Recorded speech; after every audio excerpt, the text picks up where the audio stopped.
हर घड़ी बदल रही है रूप जिंदगी छाँव है कभी कभी है धूप जिंदगी. Hello guys, welcome back to ജസ്നാപ്സ്. അപ്പോൾ നമ്മുടെ പുതിയ വീഡിയോ ആയിട്ട് വന്നിരിക്കുകയാണ്. അപ്പോൾ ഇന്നൊരു ഇൻഫോർമേറ്റീവ് ആയിട്ടുള്ള വീഡിയോ ആണ്. അപ്പോൾ നമ്മൾ കുറച്ച് കറങ്ങുന്ന വീഡിയോ ഒക്കെ എടുത്തു, അതേപോലെ തന്നെ ഇൻഫോർമേറ്റീവ് ആയിട്ടുള്ള വീഡിയോ എടുത്തു. അപ്പോൾ നമ്മൾ നാട്ടിൽ നിന്നൊക്കെ ഒരുപാട് പേര് ഇങ്ങോട്ട് ഡെൻമാർക്കിലോട്ട് വരാൻ വേണ്ടി ട്രൈ ചെയ്യണം. അപ്പം അവർക്കൊക്കെ യൂസ്ഫുൾ ആകുന്ന തരത്തിലുള്ളൊരു വീഡിയോ ചെയ്യാമെന്ന് വിചാരിച്ചു. ഇങ്ങോട്ടേക്ക് വരുന്ന പ്രൊസീജിയറും എങ്ങനെയാണ് ഇങ്ങോട്ടേക്ക് വന്നിട്ട് എന്തൊക്കെ ചെയ്യണം എന്നുള്ളൊരു ചുമ്മാ ഒരു സ്റ്റെപ്സ് ആയിട്ട് നമുക്ക് കവർ ചെയ്യാം, എന്തൊക്കെയാണ് ചെയ്യേണ്ടത് എന്നുള്ളത്. നമ്മൾ മുമ്പ് ഒരു വീഡിയോ ചെയ്തിട്ടുണ്ടായിരുന്നു, അതായത് നമ്മൾ ഡെൻമാർക്കിലോട്ട് വരുന്നതിന് മുമ്പ് ശ്രദ്ധിക്കേണ്ട കാര്യങ്ങൾ എന്നൊക്കെ പറഞ്ഞിട്ട്. അതായത് നമ്മൾ രണ്ടുപേരും നാട്ടിൽ നിന്ന് വന്നപ്പം ആദ്യം ശില്പ വന്നു, അതിൻ്റെ പുറകെ ഞാനും വന്നു. അപ്പോൾ നമ്മൾ വന്നപ്പോൾ ശ്രദ്ധിച്ച കാര്യങ്ങൾ, അവിടുന്ന് ഇങ്ങോട്ടുള്ള പ്രോസസ്സ് എങ്ങനെയായിരുന്നു എന്നൊക്കെയുള്ള രീതിയിൽ വീഡിയോ ചെയ്തിട്ടുണ്ട്. ഇങ്ങോട്ട് വരുമ്പോൾ ശ്രദ്ധിക്കേണ്ട കാര്യങ്ങൾ. പക്ഷേ അതിനേക്കാൾ ഉപരി നമുക്ക് മനസ്സിലായത് ഇവിടെ വന്നിട്ട് ആദ്യത്തെ ഒരു 2-3 മാസം നമ്മൾ ചെയ്യേണ്ട കുറേ കാര്യങ്ങളുണ്ട്. അത് നമ്മൾ ചെയ്യാൻ വൈകും തോറും നമുക്ക് ഇവിടെ ഉള്ളതിൽ നമുക്ക് കുറേ ഡിഫിക്കൽട്ടീസും അതല്ലെങ്കിൽ കുറേ ബുദ്ധിമുട്ടുകളും കാര്യങ്ങളൊക്കെ വരും. അപ്പം അത് ബാക്കിയുള്ളവർക്ക് വരരുത്. അത് മുമ്പേ അറിഞ്ഞിരുന്നു വന്നാൽ കുറച്ചും കൂടി എളുപ്പമാകും ഇവിടെയുള്ള കാര്യങ്ങൾ. അപ്പോൾ അതൊന്ന് നിങ്ങൾക്ക് വേണ്ടി പറഞ്ഞു തരാൻ വേണ്ടിയിട്ടാണ് ഈ വീഡിയോ ചെയ്യുന്നത്. അതാണ് സ്റ്റെപ്പ് 1. ഓക്കെ, അപ്പോൾ നമ്മുടെ ആദ്യത്തെ സ്റ്റെപ്പ് എന്ന് പറഞ്ഞത് നമുക്കിവിടെ ഒരു താമസ സ്ഥലം കണ്ടുപിടിക്കുക എന്നുള്ളതാണ്. അപ്പോൾ നമ്മൾ ഡെൻമാർക്കിലോട്ട് വരുന്ന സമയത്ത്, ഡെൻമാർക്കിലോട്ട് വന്നിട്ട് 3 മാസത്തിലധികം താമസിക്കുന്ന സമയത്ത് നമുക്കിവിടെ ഒരു ID കാർഡ് വേണം. നമ്മളിവിടുന്ന് എന്താ പറയുന്നതിന് സോഷ്യൽ സെക്യൂരിറ്റി നമ്പർ എന്ന് പറയില്ലേ, നമ്മൾ CPR നമ്പർ എന്നും ഡെൻമാർക്കിൽ പറയും. അപ്പോൾ നമ്മൾ ഇവിടെ വന്ന് 3 months ഓർ മേലെ നിൽക്കുകയാണെന്നുണ്ടെങ്കിൽ ഇവിടുത്തെ CPR രജിസ്റ്റർ ചെയ്യണം. എന്നിട്ട് നമുക്ക് നമ്മുടേതായ ഒരു ID നമ്പർ കിട്ടും. പക്ഷെ അതിൻ്റെ പ്രീ റിക്വസൈറ്റ് എന്നുള്ള രീതിക്ക് ഇവിടെ ഒരു വീട് കണ്ടുപിടിക്കലാണ് ഫസ്റ്റ് സ്റ്റെപ്പ്. നമുക്കിവിടെ ഒരു അഡ്രസ്സ് ഉണ്ടെങ്കിൽ അല്ലെങ്കിൽ നമുക്കിവിടെ ഒരു താമസ സ്ഥലം ഉണ്ടെങ്കിൽ മാത്രം അതിൻ്റെ ബേസിസിലാണ് നമുക്ക് ഈ CPR നമ്പർ കിട്ടുന്നത്. ഈ CPR നമ്പർ എന്ന് പറയുന്നത് നമ്മുടെ ഒരു ID കാർഡ് എന്ന് പറഞ്ഞു. ഇപ്പോൾ നമ്മൾ കമ്പയർ ചെയ്ത് പറയുകയാണെങ്കിൽ നമ്മുടെ നാട്ടിലെ ആധാർ കാർഡൊക്കെ പോലെ നമുക്ക് അതിലൊരു ആധാർ നമ്പർ ഉണ്ടാവും എന്ന് പറയുന്ന പോലെ ഇതിലൊരു CPR നമ്പർ ഉണ്ടാവും. നമുക്കതൊരു കാർഡായിട്ട് കിട്ടും. നമ്മുടെ ഇവിടുത്തെ ഐഡൻറ്റിറ്റി പ്രൂഫ് എന്നുള്ള രീതിയിൽ നമുക്ക് അങ്ങനെ കിട്ടും. അപ്പോൾ നമുക്ക് വാടകയ്ക്ക് താമസിക്കാൻ ഒരു വീട് ഫസ്റ്റ് കണ്ടുപിടിക്കുക, റെൻറ്റിന് എങ്ങനെയാണെന്ന് വെച്ച സൗകര്യം പോലെ. അത് നമ്മുടെ ജോലി നമ്മൾ നോക്കാൻ ഉദ്ദേശിക്കുന്ന അല്ലെങ്കിൽ നമ്മൾ പഠിക്കാൻ ഉദ്ദേശിക്കുന്ന ആ ഒരു പരിസരത്താണെങ്കിൽ കുറച്ചുകൂടെ ആദ്യം കംഫർട്ടബിൾ ആയിരിക്കും. പിന്നെ നമുക്കൊന്ന് സ്ഥലമൊക്കെ മനസ്സിലായി കഴിഞ്ഞിട്ട് ദൂരോട്ട് നോക്കുക, അല്ല അതിനനുസരിച്ച് എവിടെയാണ് നിങ്ങളുടെ പ്രയോറിറ്റീസ് എന്ന് വെച്ചാൽ മാറ്റി നോക്കുകയായിരിക്കും നല്ലത്. ഇപ്പം ഞാനും എൻ്റെ ഓഫീസിൻ്റെ അടുത്താണ് സ്റ്റേ ചെയ്യുന്നത്. കുറച്ചുകൂടെ കമ്മ്യൂട്ടിനൊക്കെ അത് ഈസി ആയിരിക്കും.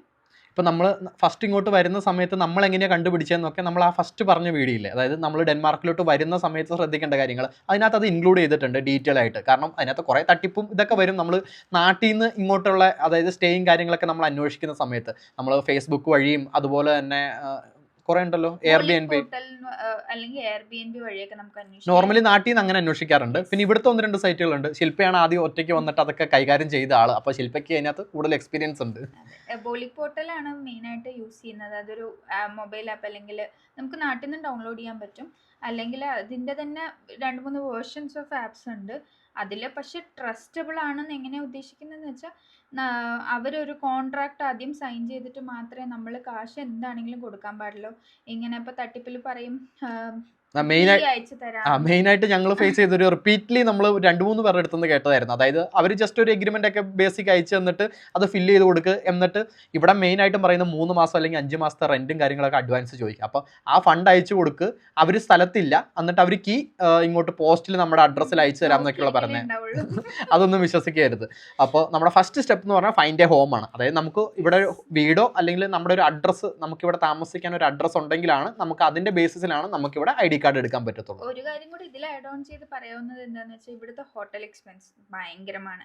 ഒരു 1000 DKK ഒക്കെ മിനിമം ഒരു റൂമിന്, ഒരു 32 മീറ്റർ സ്ക്വയർ ഒരു കുഞ്ഞി റൂമിന് തന്നെ അത്ര എക്സ്പെൻസ് ആവും. അപ്പം നിങ്ങൾ ഫസ്റ്റ് ഒരു 15 days താമസിക്കാൻ ഉദ്ദേശിച്ചാൽ തന്നെ ഒരു 1 lakh 1.5 lakhs കയ്യിൽ നിന്ന് പോകുന്ന അവസ്ഥയായിരിക്കും ഉണ്ടാവുന്നത്. അപ്പോൾ ഇതിനകത്ത് നമുക്ക് സജസ്റ്റ് ചെയ്യാനുള്ളതെന്ന് വെച്ചാൽ, ഇപ്പോൾ ഫസ്റ്റ് ഇങ്ങോട്ട് വരുമ്പോൾ first step find A home എന്ന് പറയുമ്പോൾ, അപ്പോൾ ഇങ്ങോട്ട് വരുന്നതിന് 1-2 മാസം മുമ്പ് നമ്മൾ കാര്യമായിട്ട് ഇറങ്ങി തപ്പുക. അതായത് ഇവിടെ താമസിക്കാനുള്ളത് അല്ലെങ്കിൽ ഇവിടുത്തെ അസോസിയേഷനുമായിട്ട് ബന്ധപ്പെട്ടോ അല്ലെങ്കിൽ അങ്ങനെയൊക്കെ നിങ്ങൾ ട്രൈ ചെയ്യുക. പലരുമായിട്ട് കോൺടാക്ട് ചെയ്യുക. അല്ലെങ്കിൽ ഈ പറഞ്ഞ വെബ്സൈറ്റുകളിൽ നമ്മൾ ലിങ്കൊക്കെ ഇതിൻ്റെ കൊടുക്കാം, ഡിസ്ക്രിപ്ഷനായിട്ട് കൊടുക്കാം. അപ്പോൾ അതൊക്കെ ഒന്ന് ആ സൈറ്റിലേക്ക് കയറി ചെക്ക് ചെയ്തതിന് ശേഷം നിങ്ങളൊരു താമസസ്ഥലം എന്തായാലും കണ്ടുപിടിക്കുക. ഇതിനെപ്പറ്റി ഡീറ്റെയിൽ ആയിട്ടൊരു ഇതിനെ മാത്രം ബേസ് ചെയ്തൊരു വീഡിയോ വേണമെങ്കിൽ ആവശ്യമുള്ളവർ പറയുവാണെങ്കിൽ നമുക്ക് അതിനനുസരിച്ച് ചെയ്യാവുന്നതാണ്. അപ്പോൾ ഫസ്റ്റ് സ്റ്റെപ്പ് എന്ന് പറഞ്ഞാൽ നമുക്ക് ഈ ഒരു രീതിയിൽ നമ്മളിവിടെ ഒരു താമസ സ്ഥലം കണ്ടുപിടിക്കുക എന്നുള്ളതാണ്. Step 2, get A CPR number.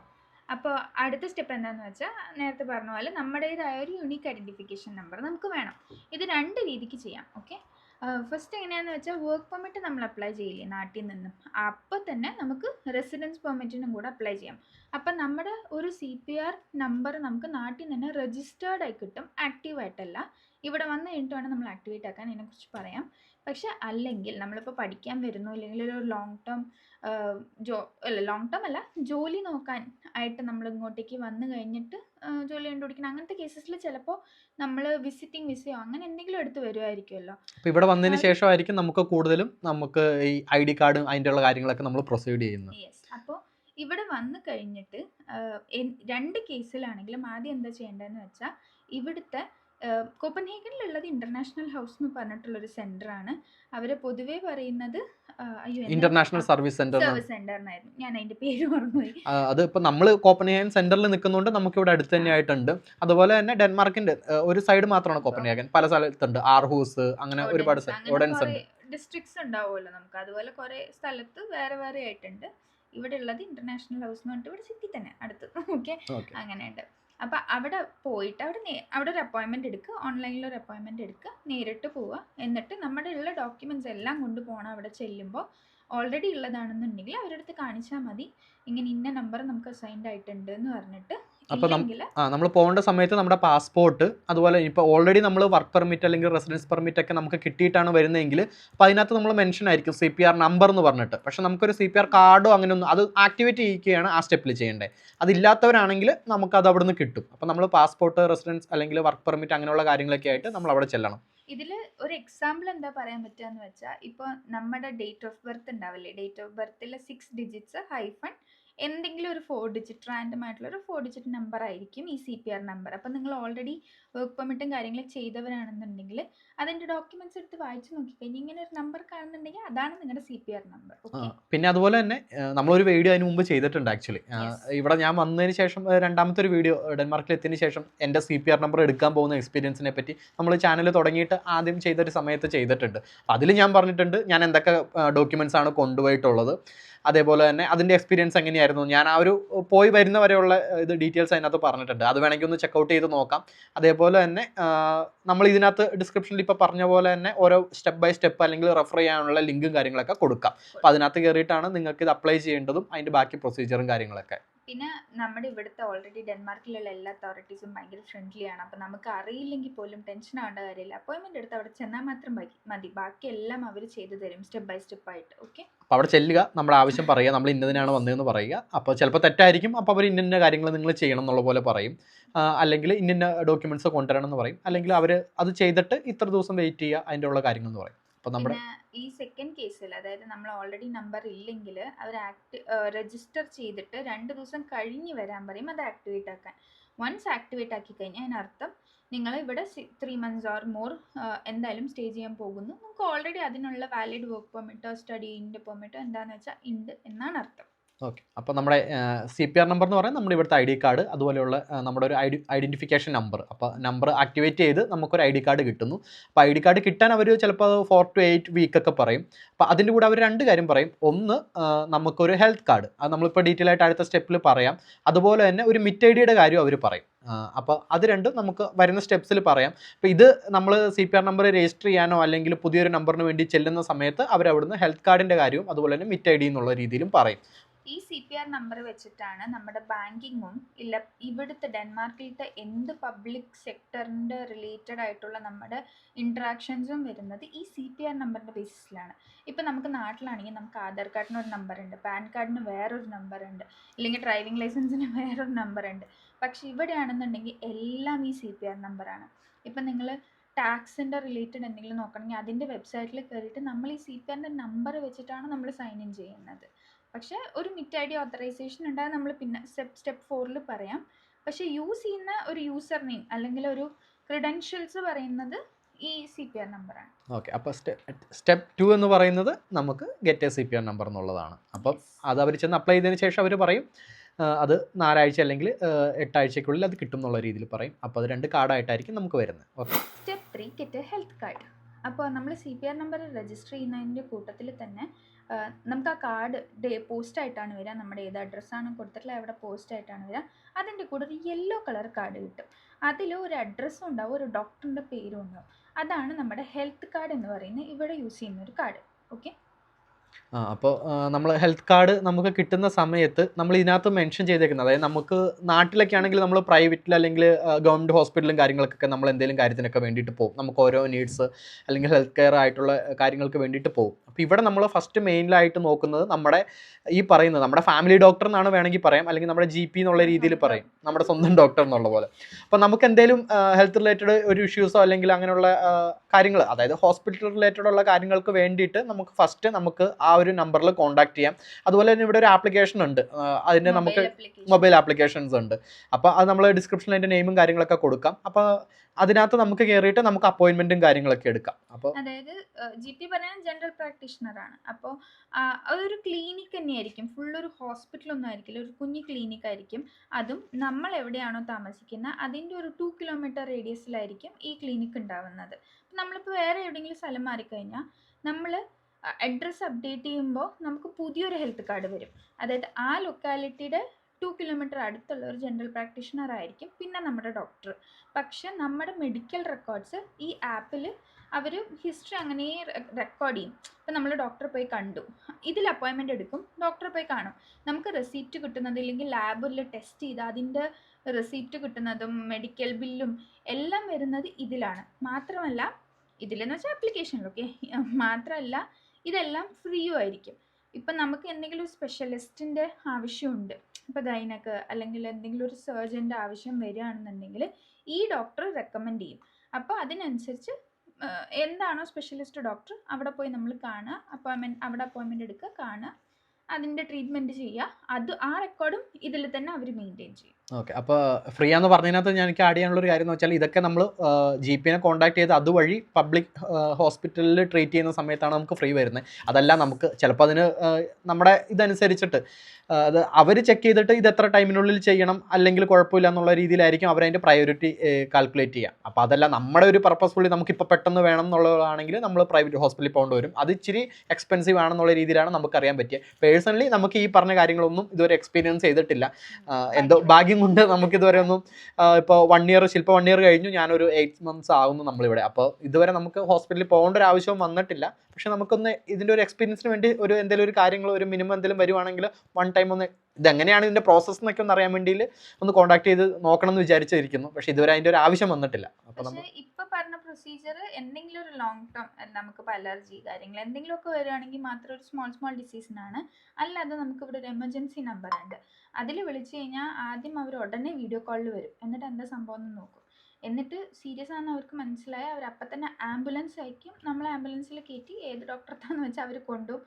ബാക്കി എല്ലാം അവർ ചെയ്യും, നമ്മളൊന്നിനും ഇടപെടുത്തില്ല. ഇപ്പോൾ ഓൺ ദ സ്പോട്ട് സർജറി ആവശ്യം വരുന്ന ഒരു ഡിസീസ് ആണെങ്കിൽ അവർ ഓൺ ദ സ്പോട്ട് ചെയ്യും, എന്നിട്ട് റൂമിലേക്ക് ഷിഫ്റ്റ് ചെയ്യുക കാര്യങ്ങളൊക്കെ ചെയ്യുള്ളൂ. പിന്നെ നമ്മൾ അവിടെ ഉള്ള സമയത്ത് ഇപ്പോൾ ഹോസ്പിറ്റലിലൊക്കെ അഡ്മിറ്റഡ് ആണെങ്കിൽ ആ സമയത്ത് മെഡിസിനും കാര്യങ്ങളും എല്ലാ കാര്യങ്ങളും ഫ്രീ ആയിരിക്കും. നമ്മൾ അവിടുന്ന് ഡിസ്ചാർജ് ആയി കഴിഞ്ഞതിന് ശേഷം നമ്മൾ പുറത്തുനിന്ന് മേടിക്കുന്ന മെഡിസിനും കാര്യങ്ങൾക്കൊക്കെ തൊട്ട് നമ്മൾ പേയ്മെൻറ്റും കാര്യങ്ങളൊക്കെ ഉള്ളൂ. അപ്പോൾ ഇതാണ് നമ്മൾ ഹെൽത്ത് കാർഡുമായിട്ട് റിലേറ്റ് ചെയ്തിട്ടോ അല്ലെങ്കിൽ ഹെൽത്ത് കെയറിനെ പറ്റി ഇതിനെപ്പറ്റി നമ്മളൊരു ചെറിയൊരു വീഡിയോ ഡീറ്റെയിൽ ആയിട്ട് ചെയ്തിട്ടുണ്ട്.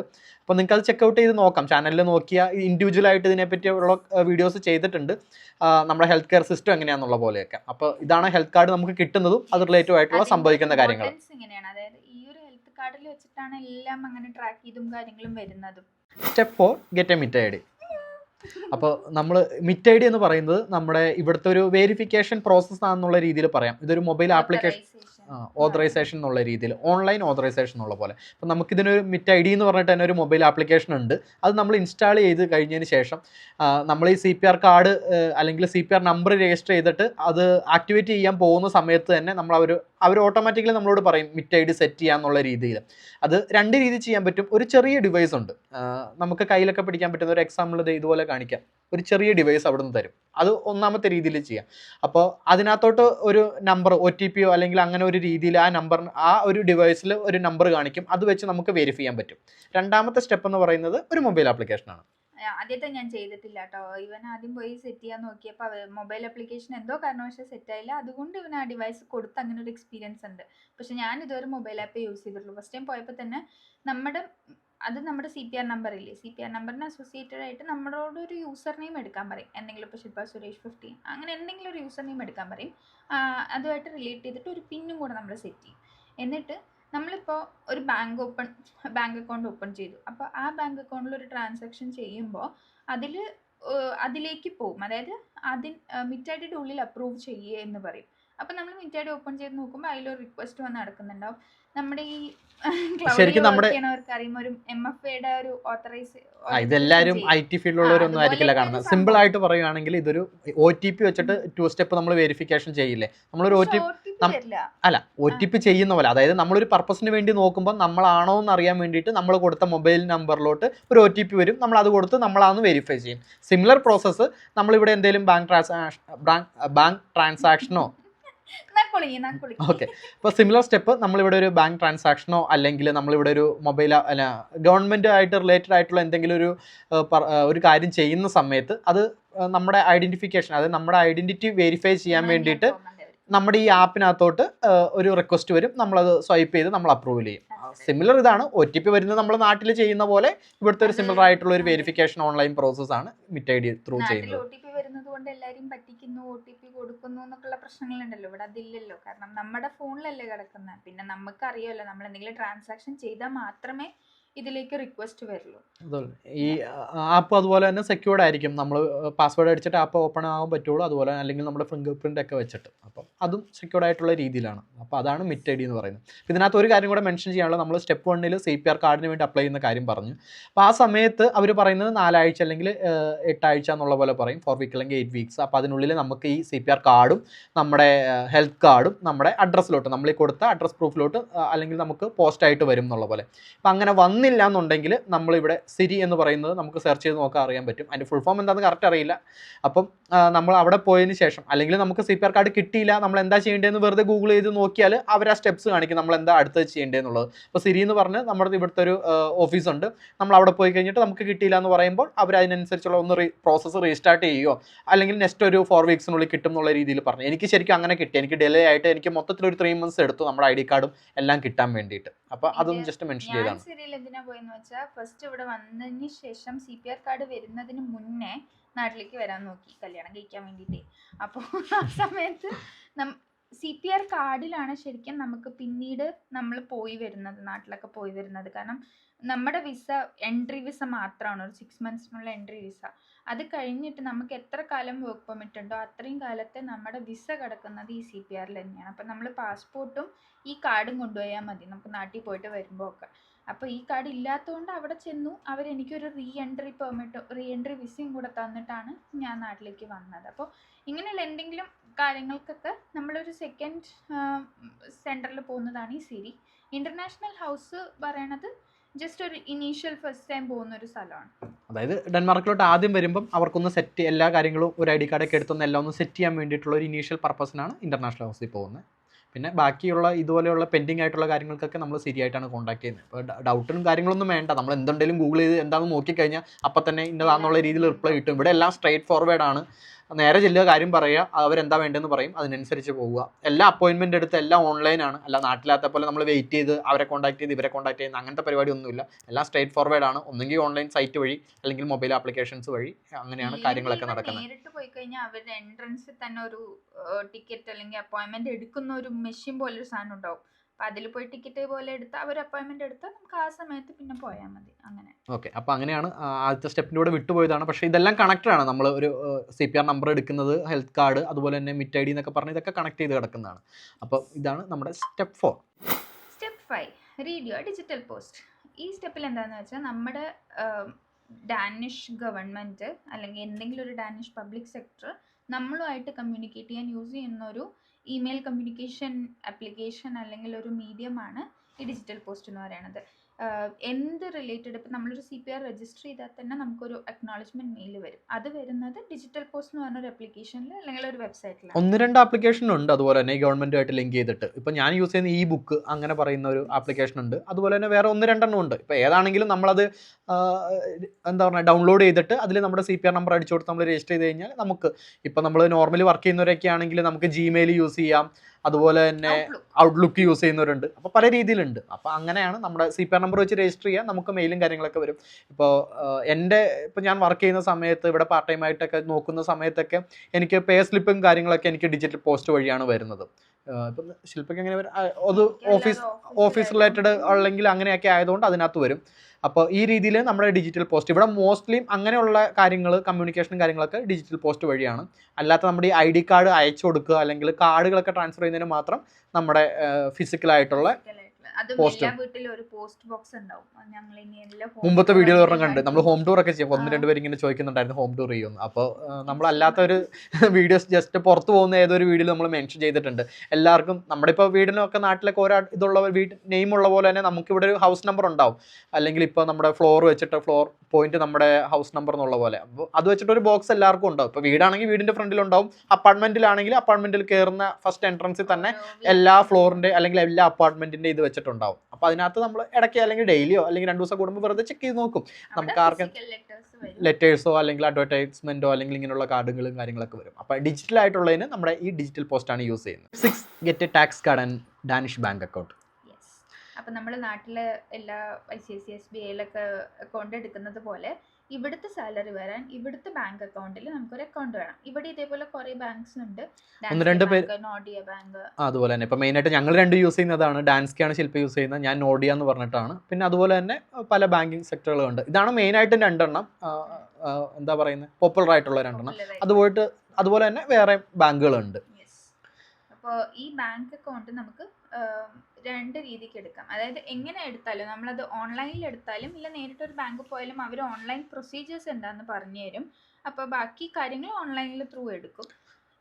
ഏത് അക്കൗണ്ടിൽ നിന്ന്, അതായത് ഏത് ബാങ്കിലും നമ്മൾ അക്കൗണ്ട് എടുത്താലും നമ്മൾ ചെയ്യേണ്ട വേറൊരു സ്റ്റെപ്പ് ഉണ്ട്, നെംകോണ്ട്. ഓക്കെ, ഇപ്പോൾ നെംകോണ്ടാണ് നമ്മൾ പറഞ്ഞത്. അപ്പോൾ നെംകോണ്ട് എന്ന് പറയുന്നത് നമുക്ക് ഇപ്പോൾ മൾട്ടിപ്പിൾ ബാങ്ക് അക്കൗണ്ട് എന്ന് വിചാരിക്കും. ഫോർ എക്സാമ്പിൾ നമുക്ക് ഡാൻസ്കെ എന്ന് പറഞ്ഞൊരു ബാങ്കിൽ ഒരു അക്കൗണ്ട് ഉണ്ട്, അതുപോലെ തന്നെ നോഡിയ എന്ന് പറഞ്ഞ ബാങ്കിൽ അക്കൗണ്ട് ഉണ്ട്. പക്ഷേ നമ്മുടെ ഇവിടുത്തെ ഗവൺമെൻറ് പ്രോസസ്സും കാര്യങ്ങളും അല്ലെങ്കിൽ നമുക്കൊരു പ്രൈമറി ഒരു അക്കൗണ്ടായിട്ട് നമ്മളത് സെറ്റ് ചെയ്ത് വെക്കണം. പിന്നെ നമ്മുടെ പെൻഷനോ അല്ലെങ്കിൽ ഇവിടെ വേറെ എന്തെങ്കിലും സാലറി കാര്യങ്ങൾ ഇവിടെയൊക്കെ വർക്ക് ചെയ്യുന്ന സമയത്ത് നമ്മുടെ ഏതാണോ നമ്മൾ നെംകോണ്ട് ആയിട്ട് സെറ്റ് ചെയ്ത് വെച്ചേക്കുന്നത് അതിനകത്തോട്ടായിരിക്കും അതിൻ്റെ ഫണ്ടും കാര്യങ്ങളൊക്കെ വരുന്നത്, അങ്ങനെ കാര്യങ്ങൾ വരുള്ളൂ. അപ്പോൾ ഞാൻ ഫസ്റ്റ് അത് ചെയ്തിട്ടുണ്ടായിരുന്നില്ല. അപ്പോൾ പക്ഷേ നമ്മളത് എന്താ പറയുന്നത്, നമ്മൾ ഒരു ബാങ്ക് അക്കൗണ്ട് എടുക്കുന്ന സമയത്ത്, നമ്മൾ ആദ്യത്തെ ബാങ്ക് അക്കൗണ്ട് എടുക്കുന്ന സമയത്താണെങ്കിൽ നമ്മൾ അവരോട് പറയണം ഇതെൻ്റെ നെംകോണ്ട് അക്കൗണ്ടായിട്ട് ഇത് സെറ്റ് ചെയ്യണം എന്നുള്ള രീതിയിൽ പറയണം. നമ്മളിപ്പോൾ 2 അക്കൗണ്ട് ഉണ്ട്, ഇപ്പോൾ നമ്മുടെ രണ്ടാമത്തെ അക്കൗണ്ട് ആണെങ്കിൽ അത് എടുക്കുന്ന സമയത്ത് പറയണം എനിക്ക് വേറൊരു അക്കൗണ്ട് ഉണ്ടായിരുന്നു പക്ഷേ എനിക്കിത് നെംകോണ്ടായിട്ട് ചേഞ്ച് ചെയ്യണമെന്ന്. അവരോട് പറഞ്ഞാൽ അത് അപ്പം തന്നെ ചെയ്തു തരും. അല്ല നമ്മളായിട്ട് ചെയ്യണമെന്നുണ്ടെങ്കിൽ നമുക്ക് നെംകോണ്ടോ എന്ന് പറഞ്ഞിട്ട് വെറുതെ ഗൂഗിൾ ചെയ്ത് നോക്കിക്കഴിഞ്ഞാൽ അതിൻ്റെ ഒരു വെബ്സൈറ്റും കാര്യങ്ങളും ഉണ്ടാവും. അപ്പോൾ അതിനകത്ത് കയറിയിട്ട് നമ്മുടെ വെരിഫിക്കേഷനൊക്കെ ചെയ്തതിന് ശേഷം നമുക്ക് തന്നെ അത് ചേഞ്ച് ചെയ്യാവുന്നതാണ്. പക്ഷേ അതിനൊരു ടൈം എടുക്കും, അതുകൊണ്ട് 1 വീക്കോ അല്ലെങ്കിൽ 2 വീക്കോ ടൈം എടുക്കും. നമ്മുടെ ഒരു ഫിസിക്കലായിട്ട് ലെറ്റർ നമ്മുടെ അഡ്രസ് പ്രൂഫിലോട്ട് വന്ന് അത് വെച്ചുള്ള ഒരു അത് ഓതറൈസേഷൻ ചെയ്തതിന് ശേഷമൊക്കെ മാത്രമേ ഇതങ്ങനെ ചേഞ്ച് ചെയ്യാൻ പറ്റത്തുള്ളൂ. അപ്പോൾ അതാണ് നെംകോണ്ട് എന്ന് പറയുന്നത്. പിന്നെ ടാക്സ് കാർഡ് എന്ന് പറഞ്ഞാൽ നമ്മൾ ഓൾറെഡി മുമ്പ് ഇതിനെപ്പറ്റി സെപ്പറേറ്റ് ഒരു വീഡിയോ ചെയ്തിട്ടുണ്ട്. അപ്പോൾ അതിൽ ഡീറ്റെയിൽ ആയിട്ട് പറഞ്ഞിട്ടുണ്ട്. പക്ഷേ എന്നാലും ചെറുതായിട്ട് നമ്മൾ സൂചിപ്പിക്കുമ്പോൾ നമ്മുടെ ഇവിടുത്തെ ടാക്സ് എന്ന് പറഞ്ഞാൽ ഡെൻമാർക്കിൽ അത്യാവശ്യം നല്ല ടാക്സ് പേ ചെയ്യേണ്ട ഒരു കൺട്രിയാണ്, എക്സ്പെൻസീവ് ആയിട്ടുള്ള കൺട്രിയാണ്, നല്ല ടാക്സും പേ ചെയ്യേണ്ടി വരും. അപ്പോൾ ഇനീഷ്യലി നമുക്കൊരു 8% ആണ് നമ്മുടെ ടാക്സ് കട്ട് ചെയ്യുന്നത്. അത് ഇപ്പോൾ നമ്മുടെ സെൻട്രൽ ഗവൺമെൻറ്റിനൊക്കെ അവിടെ കട്ട് ചെയ്യും. പിന്നെ സ്റ്റേറ്റ് ഗവൺമെൻറ്റിൻ്റെ ടാക്സ് വരും എന്ന് പറയുന്ന പോലെ തന്നെ ഇവിടുത്തെ ടോട്ടലി നമുക്ക് കിട്ടുന്ന സാലറിയിൽ നിന്ന് ആദ്യം ഒരു 8% ടാക്സ് കട്ട് ചെയ്യും. പിന്നെ നമുക്ക് വരുന്ന എമൗണ്ട് എത്രയാണോ അതിൽ നിന്നും നമുക്ക് കുറച്ച് ടാക്സ് ഡിഡക്ഷൻ ഉണ്ട്. അതായത് ഇപ്പോൾ നമുക്ക് പറയുകയാണെങ്കിൽ ഇയർലി ഒരു 50,000 DK നമുക്ക് റിഡക്ഷൻ കിട്ടും. അപ്പോൾ അത് കാൽക്കുലേറ്റ് ചെയ്ത് നോക്കുകയാണെങ്കിൽ മന്ത്ലി ഒരു 4,500. അപ്പോൾ ആദ്യം 8% കട്ട് ചെയ്തതിന് ശേഷം പിന്നെ ഈ 4,500 DK മാറ്റിയിട്ട് ബാക്കിയുള്ള സാലറിയിൽ നിന്ന് ഒരു എമൗണ്ട് നമ്മുടെ സ്റ്റേറ്റ് ടാക്സ് എന്നൊക്കെ പറയുന്ന പോലെ നമുക്ക് ഒരു 36% മുതൽ 55%, ഇറ്റ്സ് ഡിപ്പെൻസ് എന്ന് പറയാം. അതായത് നമ്മൾ താമസിക്കുന്ന കമ്മ്യൂൺ അനുസരിച്ചിട്ടോ നമ്മുടെ ജോബ് അനുസരിച്ചിട്ടോ അങ്ങനെ പല കാര്യങ്ങളും ഡിപ്പെൻഡ് ചെയ്തിട്ട് അതിൽ നിന്ന് ഈ 36, അതായത് 36% മുതൽ 55% വരെയുള്ള ഒരു വേരിയേഷനുള്ള ഒരു ടാക്സ് കട്ട് ചെയ്യും. അപ്പോൾ ഇതിന് ശേഷം കിട്ടുന്ന എമൗണ്ട് പ്ലസ് ആദ്യം മാറ്റി വെച്ച 4,500 വെച്ചിട്ടായിരിക്കും നമുക്ക് മന്ത്ലി കിട്ടുന്നത്. അപ്പോൾ നമ്മളൊരു ടാക്സ് കാർഡ്, അതായത് നമ്മൾ ഏത് ടാക്സിൻ്റെ ഏത് റെജിമിലാണ് അല്ലെങ്കിൽ ഏത് രീതിയിലാണ് വരുന്നതെന്ന് അറിയാൻ വേണ്ടിയിട്ട് നമുക്ക് അതിനൊരു വെബ്സൈറ്റ് ഉണ്ട്. ഇതിനകത്ത് നമുക്ക് നോക്കിയാൽ മനസ്സിലാവും, സെർച്ച് ചെയ്താൽ മനസ്സിലാവും. അപ്പോൾ അതിനകത്ത് കയറി നമ്മളൊരു ടാക്സ് കാർഡിന് അപ്ലൈ ചെയ്യുക. നമ്മൾ ബി ടാക്സ്, എ ടാക്സ് അങ്ങനെ എന്തൊക്കെയോ ടൈപ്പുകളുണ്ട്. അപ്പോൾ അത് കയറിയിട്ട് ഒരു ടാക്സ് കാർഡിന് അപ്ലൈ ചെയ്യുക. അതൊരു ഡിജിറ്റൽ ആയിട്ടുള്ള ഒരു ഫോം തന്നെയാണ്, ഒരു ഇലക്ട്രോണിക് ഫോമാണ്. അപ്പോൾ അത് നമ്മുടെ CPR നമ്പർ വെച്ചിട്ട് അതിൻ്റെ ഉള്ളിൽ ലോഗിൻ ചെയ്ത് കയറിയാൽ മതി. ലോഗിൻ ആസ് എ സിറ്റിസൺ എന്ന് പറഞ്ഞാൽ ലോഗിൻ ചെയ്യാം. എന്നിട്ട് CPR നമ്പർ കൊടുക്കുക. അപ്പോൾ നമ്മുടെ മിറ്റ് ഐ ഡി വരും. മിറ്റ് ഐ ഡി അപ്രൂവ് ചെയ്ത് കഴിഞ്ഞാൽ നമ്മൾ അതിനകത്ത് കയറും. എന്നിട്ട് നമ്മുടെ സാലറി എന്തൊക്കെയാണോ വരുന്നത് അത് ഓൾറെഡി അതുമായിട്ട് അസോസിയേറ്റഡ് ആയിരിക്കും. അപ്പോൾ ആ ടാക്സ് കാർഡിനകത്ത് മെൻഷൻ ചെയ്തിട്ടുണ്ടാവും. ഇപ്പോൾ നമ്മൾ നമുക്ക് ജനറൽ എത്ര വരുന്നത് 8%, ദെൻ 36 ആണോ, അല്ലെങ്കിൽ എത്ര പെർസെൻറ്റേജ്, ചിലപ്പോൾ 50 ആവാം, 55 ആവാം, 40 ആവാം. അപ്പോൾ അത് അതിനകത്ത് മെൻഷൻഡ് ആയിരിക്കും. നമ്മൾ ആ ടാക്സ് കാർഡ് വെച്ചിട്ട് നമുക്ക് എത്രത്തോളമാണ് ടാക്സ് വരുന്നതെന്നുള്ള പോലെ. ഇപ്പോൾ റിട്ടേൺസ് എന്തെങ്കിലും ഉണ്ടെങ്കിലും നമ്മുടെ ഇപ്പോൾ എൻ്റെ കമ്പനി അത് നോക്കുന്നുണ്ടാവും. പക്ഷേ നോക്കിയിട്ടില്ലെങ്കിൽ പോലും ഡെൻമാർക്ക് അതോറിറ്റി അത് ടേക്ക് കെയർ ചെയ്യും. എന്നിട്ട് നമുക്ക് എന്തെങ്കിലും ടാക്സ് റിട്ടേൺസ് തരാനുണ്ടെങ്കിൽ അത് അലവൻസ് ആയിട്ട് നമുക്ക് തന്നെ അത് നമ്മുടെ നെംകോണ്ട് അക്കൗണ്ടിലേക്ക് റിട്ടേൺസ് വരും. അതാണ് ഒരു പബ്ലിക് അതോറിറ്റിയിൽ നിന്ന് നമുക്ക് തിരിച്ചു വരുന്ന ഒരു മണി പറയുന്നത്. ഓക്കെ, അപ്പം ടാക്സ് കാർഡിന് വേണ്ടിയിട്ട് അതിൻ്റെ കാര്യങ്ങൾ ചെയ്യാന്നുള്ളതാണ് സ്റ്റെപ്പ്. Step 7 learn Danish. അപ്പോൾ നമ്മൾ എന്തായാലും വേറൊരു കൺട്രിയിലേക്കാണ് വന്നിരിക്കുന്നത്. അവർക്ക് അവരുടേതായ ഒരു ഭാഷയുണ്ട്, ഡാനിഷ് എന്ന് പറഞ്ഞിട്ട്. അപ്പോൾ നമ്മളിപ്പോൾ എന്തെങ്കിലും പാർട്ട് ടൈം ജോബ്സ് അല്ലെങ്കിൽ ഒരു ഡെൻമാർക്ക് പബ്ലിക് സെക്ടറിൽ കയറാനൊക്കെ ആഗ്രഹിക്കുകയാണെന്നുണ്ടെങ്കിൽ ഡാനിഷ് വെരി വെരി ഇമ്പോർട്ടൻ്റ് ആണ്. കാരണം ഇവർ ലോക്കലായിട്ട് സംസാരിക്കുന്ന ഡാനിഷ് ആണല്ലോ. അപ്പോൾ നമുക്ക് അവരുടെ ഭാഷ പഠിച്ചാൽ അത് നമുക്ക് നല്ലോണം ഒരു പോസിറ്റീവാണ്. മാത്രമല്ല ഇവർ ഡാനിഷ് പഠിക്കാൻ പ്രൊമോട്ട് ചെയ്യുന്നത് കൊണ്ട് തന്നെ ഇവിടുത്തെ പബ്ലിക് സ്കൂൾസിൽ വെച്ചിട്ട് ഡാനിഷിൻ്റെ ക്ലാസ്സസ് എടുത്തു കൊടുക്കും. നമ്മൾ അതിന് രജിസ്റ്റർ ചെയ്ത് കഴിഞ്ഞാൽ ഇപ്പോൾ വീക്ക് ഡേയ്സിൻ്റെ ക്ലാസ്സും ഉണ്ട്, വീക്കെൻഡ്സിൻ്റെ ക്ലാസ്സും ഉണ്ട്. അപ്പോൾ വീക്ക്ലി ക്ലാസ് അല്ലെങ്കിൽ വീക്ക്ലി ട്വൈസ് ആയിട്ടുള്ള ക്ലാസ്സസൊക്കെ നമ്മൾക്ക് അറ്റൻഡ് ചെയ്ത് കഴിഞ്ഞാൽ നമുക്ക് ഡാനിഷ് പഠിക്കാൻ പറ്റും. അതോടൊപ്പം തന്നെ എക്സാംസും രജിസ്റ്റർ ചെയ്തിട്ട് നമുക്ക് ചെയ്യാൻ പറ്റും. ശരിക്കും ഇതൊരു ഫ്രീ ഓഫ് കോസ്റ്റിലാണ് നടക്കുന്നതെന്നുള്ള രീതിയിൽ പറയും. ഇപ്പോൾ നമ്മൾ ഫോർ എക്സാമ്പിൾ പറയുകയാണെങ്കിൽ നമ്മുടെ നാട്ടിൽ നമ്മൾ മലയാളം പറയുന്ന പോലെ തന്നെ കൂടുതൽ എനിക്ക് പറയുവാണെങ്കിൽ തമിഴ്നാട്ടിൽ അത് തമിഴിന് അവർ എത്രത്തോളം ഇമ്പോർട്ടൻസ് കൊടുക്കുന്നുണ്ടോ അതുപോലെ ഒരു കാര്യമാണ് ഇവരിവിടെ ചെയ്യുന്നത്. അതായത് ഇവിടെ എല്ലാവർക്കും ഇംഗ്ലീഷ് അറിയാം എന്നുണ്ടെങ്കിലും അവർ ഡാനിഷിന് അത്രയധികം ഇമ്പോർട്ടൻസ് കൊടുക്കുന്നുണ്ട്. ഒരു ഡാനിഷ് കൾച്ചർ എന്നുള്ള രീതിയിൽ ഇവിടുത്തെ കൾച്ചറിൻ്റെ കാര്യങ്ങളൊക്കെ ഡിഫറെൻ്റ് ആണ്. അപ്പം അവർ ഡാനിഷ് അറിഞ്ഞിരിക്കുമ്പോൾ അല്ലെങ്കിൽ നമ്മൾ ഡാനിഷ് സംസാരിക്കാൻ തുടങ്ങുമ്പോൾ അവർക്കത് ഭയങ്കര കാര്യമാണ്. അപ്പോൾ നമ്മളിപ്പോൾ ജോലിയുടെ കാര്യം അല്ലെങ്കിൽ പോലും നമ്മളൊരു ലോങ് ടൈമിലോട്ടാണ് ഡെൻമാർക്കിൽ സ്റ്റേ ചെയ്യാൻ ഉദ്ദേശിക്കുന്നുണ്ടെങ്കിൽ ഡാനിഷ് പഠിക്കുന്നു അല്ലെങ്കിൽ അതിനായിട്ട് ശ്രമിക്കുന്നത് നല്ലതാണ്. അപ്പോൾ ഈ പറഞ്ഞ പോലെ തന്നെ നമുക്ക് രജിസ്റ്റർ ചെയ്തിട്ട് സ്കൂളുകളിൽ പോയി പഠിക്കാം. അവരതിന് ഫ്രീ ഓഫ് കോസ്റ്റിലുണ്ട്. ശരിക്കും ഫ്രീ ഓഫ് കോസ്റ്റ് എന്ന് പറയുമ്പോൾ ശരിക്കും എനിക്ക് ഞങ്ങളിത് സ്റ്റാർട്ട് ചെയ്തേ ഉള്ളൂ. ആ ഒരു ടൈമിൽ 2000 kroner നമ്മൾ ആദ്യം ഡെപ്പോസിറ്റ് ചെയ്യണം. എന്നിട്ട് നമ്മൾ അത് പഠിച്ചു തുടങ്ങിയിട്ട് നമ്മൾ എക്സാം, അതായത് ഫസ്റ്റ് ലെവൽ ഓഫ് എക്സാം ഉണ്ടാവും. അതായത് ഇപ്പോൾ PD2 PD3 എന്നൊക്കെ ഉള്ള പോലെ തന്നെ പല രീതിയിലുള്ള എക്സാംസുകളും കാര്യങ്ങളും ഉണ്ട്.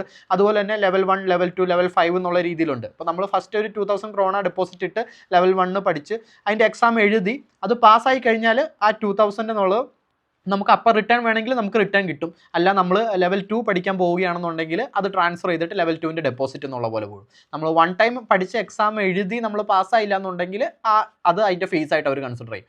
നമ്മൾ പഠിച്ച എക്സാം പാസ്സാകുവാണെങ്കിൽ നമ്മൾ ആ ഡെപ്പോസിറ്റ് ചെയ്ത എമൗണ്ട് നമുക്ക് റിട്ടേൺ കിട്ടും. അപ്പോൾ അതാണ് അതിൻ്റെ ഒരു പ്രോസസ്സ്. ഇപ്പം നമ്മുടെ ഇവിടുത്തെ PD2 PD3 എന്ന് പറയുന്നത് ഇവിടുത്തെ നമ്മുടെ റിക്വയർമെൻറ്റ് അനുസരിച്ച് നമുക്കിപ്പോൾ PR ഒക്കെ കിട്ടുന്നതിന് വേണ്ടിയിട്ട് PD3 ഒക്കെ പാസ്സാവണം എന്നൊക്കെ പറയും. അല്ലെങ്കിൽ ലോങ് ടൈമിൽ PD2 എന്നൊക്കെ ഉള്ള പോലെ പറയും. അത് ഹെൽത്ത് കെയർ സെക്ടറിൽ അവർക്ക് അല്ലെങ്കിൽ അങ്ങനത്തെ ജോബും കാര്യങ്ങളാണ് അതിനനുസരിച്ച്. ഇതൊക്കെ നമ്മുടെ റിക്വയർമെൻറ്റ്സ് അനുസരിച്ചിട്ടാണ്. അപ്പോൾ ഇതാണ് നോർമലി നമ്മൾ ഡാനിഷ് പഠിക്കേണ്ടതും ആ പഠിക്കാൻ നമ്മൾ ജോയിൻ ചെയ്യുന്നതിനുള്ള പ്രോസസ്സും കാര്യങ്ങളൊക്കെ. Get a driving licence. Okay, അപ്പോൾ നമ്മുടെ ഡ്രൈവിംഗ് ലൈസൻസ് ആണ്. അപ്പോൾ പലരും നമുക്ക് ഇങ്ങോട്ട് വരുന്ന സമയത്ത് നമുക്ക് കുറേ ഡൗട്ടും കാര്യങ്ങളും ഉണ്ടാകും. അപ്പോൾ നമുക്ക് ഇൻ്റർനാഷണൽ ലൈസൻസ് അല്ലെങ്കിൽ അങ്ങനെയാണെങ്കിൽ ഇവിടെ വന്നിട്ട് യൂസ് ചെയ്യാൻ പറ്റുമോ, ഇവിടെ സെപ്പറേറ്റ് ലൈസൻസ് എടുക്കണം എന്നുള്ള പോലെ. അപ്പോൾ നമ്മുടെ ആവശ്യത്തിന് വേണ്ടിയിട്ട് നമുക്ക് അങ്ങനെ എടുക്കേണ്ട വന്നിട്ടില്ല. പക്ഷേ അതിൻ്റെ പ്രോസസ്സും കാര്യങ്ങളും എങ്ങനെയാണെന്ന് വെച്ചാൽ നമ്മൾ നാട്ടിൽ നിന്ന് വന്നിട്ട് നമുക്കിവിടെ ഒരു 6 മാസത്തിനുള്ളിലുള്ള ടൈമിൽ നമ്മുടെ ഡ്രൈവിംഗ് ലൈസൻസ് നമുക്ക് എക്സ്ചേഞ്ച് ചെയ്തിട്ട് നമുക്കതിവിടെ യൂസ് ചെയ്യാൻ പറ്റും. ഇപ്പോൾ നമ്മൾ ഇവിടെ വന്നിട്ട് നമുക്ക് കാർ ഓടിക്കാനുള്ള പ്ലാൻ ഉണ്ട്, അല്ലെങ്കിൽ കാർ വാങ്ങാനുള്ള പ്ലാൻ ഉണ്ട്, അല്ലെങ്കിൽ അങ്ങനെ യൂസ് ചെയ്യേണ്ട ഒരു സിറ്റുവേഷൻ വരുവാണെങ്കിൽ തന്നെ ആദ്യം ചെയ്യേണ്ടത് ഈ പറഞ്ഞ ബേസിക്, അതായത് നമ്മുടെ ID കാർഡും കാര്യങ്ങളൊക്കെ സെറ്റ് ചെയ്തതിന് ശേഷം നമ്മുടെ ഡ്രൈവിംഗ് ലൈസൻസ് കൊണ്ട് എക്സ്ചേഞ്ച് ചെയ്യാമെന്നുള്ളൂ. 3 months അല്ലെങ്കിൽ 6 മാസത്തിനുള്ളിലാണെങ്കിൽ നമുക്കത് എക്സ്ചേഞ്ച് ചെയ്യാൻ പറ്റും. ഇതിൽ നോട്ട് ചെയ്യേണ്ട ഒരു പോയിന്റും കൂടി ഇല്ലേ, ഇവിടെ ലെഫ്റ്റ് ഡ്രൈവിംഗ് ആണ്. അത് തന്നെ, ഇവിടെ ലെഫ്റ്റ് ഹാൻഡ് ഡ്രൈവിംഗ് ആണ്. അപ്പോൾ അതിൻ്റെ കുറച്ച് ഡിഫറൻസ് ഉണ്ട്. അപ്പോൾ നമ്മൾ എക്സ്ചേഞ്ച് ചെയ്ത് കഴിഞ്ഞിട്ട് നമുക്ക് പരിചയമുള്ളവരായിട്ടോ അല്ലെങ്കിൽ നമ്മൾ കാറൊക്കെ ഒന്ന് ഓടിച്ചൊന്ന് സെറ്റ് ആയതിനു ശേഷം നമുക്ക് പോകുക എന്നുള്ള പോലെയാണ്. അപ്പോൾ ഈ എക്സ്ചേഞ്ച് ചെയ്താൽ തന്നെ നമുക്ക് ലോങ് ടൈമിലല്ല, നമുക്ക് 1 yearലോട്ട് ആ ഒരു ടൈമിനുള്ളിൽ യൂസ് ചെയ്യാൻ പറ്റും എന്നുള്ളതാണ് പറയുന്നത്. അത് ശരിക്കും എക്സ്ചേഞ്ച് ചെയ്ത് കൊടുക്കുന്നത് നമുക്ക് കാർ ഓടിച്ചുകൊണ്ടിരുന്നവരാണ്, നമ്മുടെ ഇപ്പോഴത്തെ ആവശ്യത്തിന് വേണ്ടി നമുക്ക് ഓടിക്കാൻ പറ്റും. പക്ഷേ വിത്തിൻ 1 year എന്നുള്ള പോലെ നമ്മൾ ഇവിടുത്തെ ഡ്രൈവിംഗ് ലൈസൻസ് എടുക്കും എന്നുള്ള ആ ഒരു ചെറിയ ടൈം ഗ്യാപ്പാണ് ഇവർ അലവ് ചെയ്ത് തരുന്നത്. അതൊന്നാമത്തെ കാര്യം. നമുക്കൊരു ചിലപ്പോൾ നമ്മളിപ്പോൾ ഒരു 6 മാസത്തിനുള്ളിലാണ് എടുക്കുന്നതെന്നുണ്ടെങ്കിൽ അവരത് എക്സ്റ്റെൻഡ് ചെയ്ത് തരും. ചിലപ്പോൾ നമ്മളൊന്നും കൂടെ പോയി പറയുവാണെങ്കിൽ ചിലപ്പോൾ അത് അനുസരിച്ച് നമ്മൾ ചെല്ലുന്ന ഓഫീസറുടെ ഇതനുസരിച്ച് ചിലപ്പോൾ 9 മന്ത്സോ 1 ഇയറിനുള്ളിലാണെങ്കിലും ചിലപ്പോൾ അത് എക്സ്റ്റെൻഡ് ചെയ്ത് തരാനുള്ള ചാൻസ് ഉണ്ട്. അപ്പോൾ നമ്മൾ ഇവിടുത്തെ ഡ്രൈവിംഗ് ലൈസൻസ് എടുക്കുന്ന കുറച്ചുകൂടെ നല്ലത്. ഓക്കെ, അപ്പോൾ അതിൻ്റെ സ്റ്റെപ്പ് എന്ന് പറഞ്ഞു കഴിഞ്ഞാൽ നമ്മളിവിടെ ഡ്രൈവിംഗ് സ്കൂളുകളും കാര്യങ്ങളുണ്ട്. അപ്പോൾ നമുക്ക് അതിൽ തിയറി സെക്ഷൻ ഉണ്ട്, പ്രാക്ടിക്കൽ സെക്ഷൻ ഉണ്ട്. പിന്നെ കുറച്ച് എക്സ്പെൻസീവ് ആണെന്നാണ് എനിക്ക് അന്വേഷിച്ച് പറയാൻ കഴിഞ്ഞത്. ഞാനും ഇതുപോലെ ആദ്യം എടുക്കാൻ പോയി, പക്ഷെ നമുക്ക് കാറും കാര്യങ്ങളും നമ്മൾ ഇവിടെ എത്തില്ല, പക്ഷെ നമുക്ക് ലൈസൻസ് എടുത്ത് വെക്കാലോ എന്നുള്ള പോലെ. പക്ഷെ അത് കുറച്ച് എക്സ്പെൻസീവ് ആണ്. അതായത് ഒരു 8,000 DKK എന്ന് പറയും. നമ്മൾ നാട്ടിലെന്ന് പറയുമ്പോൾ ഒരു അറൗണ്ട് 1 lakh വരും. അത് ബേസിക് കാര്യങ്ങൾക്ക് വേണ്ടി മാത്രം. പക്ഷെ നമ്മൾ ഈ എക്സാം തിയറിയും പ്രാക്ടിക്കലും കഴിഞ്ഞ് റോഡ് ടെസ്റ്റും കഴിഞ്ഞ് നമുക്കെല്ലാം കഴിഞ്ഞ് കിട്ടുമ്പോൾ അറൗണ്ട് ഒരു 20,000 DKK എന്നുള്ള പോലെയാണ് എനിക്ക് അറിയാൻ സാധിച്ചത്. അതൊരു 2 lakh അല്ലെങ്കിൽ 2.5 lakh എന്ന് പറയും മൊത്തത്തിലുള്ള എക്സ്പെൻസ് എല്ലാം കഴിഞ്ഞ് നമുക്ക് അതിൻ്റെ പ്രൊസീജിയറൊക്കെ തീർന്നു വരുമ്പോൾ. അപ്പം അത്രയും ആവശ്യം പെട്ടെന്നില്ലാത്തതുകൊണ്ട് ഞങ്ങളത് എടുക്കാൻ പോയില്ല. പക്ഷേ ഇവിടെ ജോലിയുടെ ഭാഗമായിട്ടോ അല്ലെങ്കിൽ നമുക്ക് ഫാമിലിയൊക്കെ ആയിട്ട് വരുമ്പോൾ അങ്ങനെ ഒരുമിച്ച് ട്രാവൽ ചെയ്യേണ്ട കാര്യങ്ങളൊക്കെ വരുവാണെന്നുണ്ടെങ്കിൽ നമുക്ക് നമ്മുടെ ഡ്രൈവിംഗ് ലൈസൻസ് എക്സ്ചേഞ്ച് ചെയ്തിട്ട് നമുക്കൊരു ലിമിറ്റഡ് ടൈം 3 months 6 months നമുക്കത് യൂസ് ചെയ്യാൻ പറ്റും. ഫ്യൂച്ചർ ടൈംസിലോട്ട് അല്ലെങ്കിൽ ഫ്യൂച്ചർ ടൈമിലോട്ട് നമ്മൾ നോക്കുകയാണെന്നുണ്ടെങ്കിൽ നമുക്കിവിടെ ലൈസൻസ് എടുക്കാൻ പറ്റും. പിന്നെ ലൈസൻസ് എടുക്കണ്ടെന്നുണ്ടെങ്കിൽ ഞങ്ങൾ എടുത്തില്ല എന്ന് പറയാനുള്ള കാരണം ഇവിടുത്തെ ട്രാൻസ്പോർട്ടേഷനോ അല്ലെങ്കിൽ അങ്ങനെ പബ്ലിക് ട്രാൻസ്പോർട്ടേഷനൊക്കെ അത്യാവശ്യം വെരി ഗുഡാണ്. ഞങ്ങൾക്ക് ഭയങ്കരമായിട്ട് ഇഷ്ടപ്പെട്ടു. കാരണം നമ്മൾ നിൽക്കുന്നത് സിറ്റി ഏരിയ തന്നെയാണ്, നമുക്കെല്ലാം തൊട്ടടുത്തുണ്ട്. നമുക്ക് മെട്രോ ആണെങ്കിലും ലോക്കൽ ട്രെയിൻ ആണെങ്കിലും ബസ് സ്റ്റേഷൻ ആണെങ്കിലും എല്ലാവരും വിത്തിൻ 100 meter ഡിസ്റ്റൻസിലുണ്ട്. അപ്പോൾ നമുക്ക് എവിടെ വേണമെങ്കിലും പോവാം, അല്ലെങ്കിൽ സോൺ പാസ് എടുത്തു കഴിഞ്ഞാൽ. അപ്പോൾ അതൊക്കെ ഉള്ളതുകൊണ്ട് നമുക്ക് അങ്ങനെ ആവശ്യം വരുന്നില്ല. ഇവിടെ പിന്നെ സൈക്കിൾ ഉണ്ടെങ്കിൽ പോലും നമുക്ക് ഈ പറഞ്ഞ ബസ്സിലോ ട്രെയിനിലോ മെട്രോയിലോ എവിടെ വേണമെങ്കിലും നമുക്ക് ഇതൊക്കെ കയറ്റി കൊണ്ടുപോകാം. അപ്പോൾ നമുക്കിപ്പോൾ ഒരു 1 kilometer ഒക്കെ നമ്മൾ ഈ ട്രെയിനിൽ ചെന്നിറങ്ങി നമുക്കിപ്പോൾ ഒരു ബീച്ചിലോട്ടാണ് പോകേണ്ടത്. ബീച്ച് 1 kilometer ഒക്കെ ഡിസ്റ്റൻസിലാണെന്നുണ്ടെങ്കിൽ നമുക്ക് സൈക്കിൾ കയറ്റി പോവുക, അവിടെ ചെന്നിറങ്ങി ഇറക്കുക, ബീച്ചിലോട്ടൊക്കെ സൈക്കിളിൽ പോവുക, തിരിച്ചു വരെ ഇത് കൊണ്ടുവരിക. അല്ലെങ്കിൽ നമുക്ക് സിനിമയ്ക്കൊക്കെ പോകുമ്പോൾ നമ്മളിപ്പോൾ കഴിഞ്ഞ വീക്ക് നമ്മൾ എമ്പുരാൻ ഫിലിം കാണാൻ പോകുന്ന സമയത്ത് നമ്മുടെ ഫ്രണ്ട്സിനൊക്കെ മീറ്റ് ചെയ്തിട്ടുണ്ടായിരുന്നു. അപ്പോൾ അവർ വന്നിട്ട് ഇതുപോലെയാണ്, അവർ സൈക്കിളിൽ വന്നു, ബസ് കയറ്റി വന്നു, ഇറങ്ങി ഒരു 200 meter അല്ലെങ്കിൽ ഒരു 500 meter ഒക്കെ ഒരു 500 meter ഒക്കെ ഡിസ്റ്റൻസിലാണ് തിയേറ്റർ എന്നുണ്ടെങ്കിൽ സൈക്കിൾ ഔട്ടി വരിക. അല്ലെങ്കിൽ നമ്മുടെ വീട് ചുള്ളിലോട്ടാണെങ്കിൽ അങ്ങനെ സൈക്കിളിൽ വരിക. അപ്പോൾ അങ്ങനെയുള്ള ട്രാവലൊക്കെ ഉള്ളതുകൊണ്ട് നമുക്ക് അങ്ങനെ നോക്കാവുന്നതാണ്. പക്ഷേ കാറാണ് ഉദ്ദേശിക്കുന്നതെങ്കിൽ, ഡ്രൈവിംഗ് ലൈസൻസ് എടുക്കാനാണ് ഉദ്ദേശിക്കുന്നതെങ്കിൽ ഈ രീതിയിലാണ് എക്സ്ചേഞ്ച് ചെയ്യാം. അതിനുശേഷം ലൈസൻസ് എടുക്കാം. അത് നമ്മൾ വന്ന ഉടനെ നോക്കണം, 3 മാസം അല്ലെങ്കിൽ 6 മാസത്തിനുള്ളിൽ. അല്ലാത്തൊരു സ്റ്റെപ്പ് എന്ന് പറഞ്ഞാൽ നമ്മൾ ഡയറക്റ്റ് ആയിട്ട് തിയറിയും പ്രാക്ടിക്കലും അറ്റൻഡ് ചെയ്ത് ഈ പറഞ്ഞ ഒരു ചെറിയ കോസ്റ്റ് കൊടുത്ത് നമ്മൾ ലൈസൻസ് എടുക്കുക എന്നുള്ളതാണ്. അപ്പോൾ അതാണ് നമ്മുടെ സ്റ്റെപ്പ് 8 എന്ന് പറഞ്ഞാൽ ഗെറ്റ് എ ഡ്രൈവിംഗ് ലൈസൻസ്. അപ്പോൾ നമ്മൾ ഡെൻമാർക്കിൽ എത്തിയതിന് ശേഷം നമ്മൾ മസ്റ്റായിട്ടും ചെയ്യേണ്ട കാര്യങ്ങൾ, ഇപ്പോൾ നിങ്ങൾ ഇപ്പോൾ ഇച്ചിരി ലോങ് വീഡിയോ ആയി പോയെന്ന് നമുക്ക് ഡൗട്ട് ഉണ്ട്. പക്ഷേ നിങ്ങൾ ഈ സ്റ്റെപ്സും കാര്യങ്ങളൊക്കെ നമ്മൾ കൊടുത്തേക്കാം. നിങ്ങളതൊന്ന് ചെക്ക് ചെയ്ത് നോക്കുക. കാരണം ഇത് മിസ്സാക്കരുത്. ഇത് നമുക്കിവിടെ ഒരു 6 മാസത്തിൽ കൂടുതൽ അല്ലെങ്കിൽ നിങ്ങൾ ലോങ് ടൈമിലോട്ടാണ് ഡെൻമാർക്കിൽ വരുന്നതെങ്കിൽ ഇതൊക്കെ അത്യാവശ്യമാണ്. ഇത് ഞങ്ങളൊക്കെ അറിഞ്ഞത് പകുതി കുറച്ചൊക്കെ ഞാൻ ലേറ്റ് ആയിട്ട് അറിഞ്ഞത്. കാരണം എനിക്ക് ഡ്രൈവിംഗ് ലൈസൻസ് എക്സ്ചേഞ്ച് ചെയ്യാൻ പറ്റിയില്ല. ഞാൻ 6 മാസം ആകുന്ന സമയത്താണ് കറക്റ്റ് എനിക്ക് അറിഞ്ഞത്.